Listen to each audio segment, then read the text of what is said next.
नमस्कार, सत्यदर्शन न्यूज मध्ये आपले स्वागत आहे। मी पायल शहा। एक नजर टाकूया आजच्या ठळक घडामोडीवर।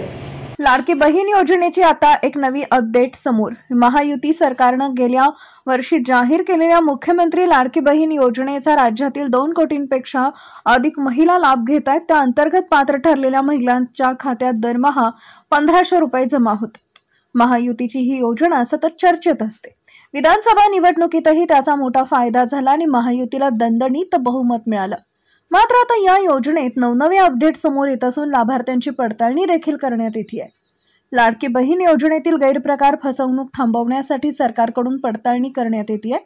त्यात आता एक नवीन अपडेट समोर आली आहे। मुख्यमंत्री माझी लाडकी बहीण योजनेच्या लाभार्थी महिलांना आता ई-केवायसी करावी लागणार आहे। या योजनेत ई-केवायसी अनिवार्य असून पतीचे किंवा पित्याचे आधार कार्ड देणं बंधनकारक करण्यात आलेलं आहे।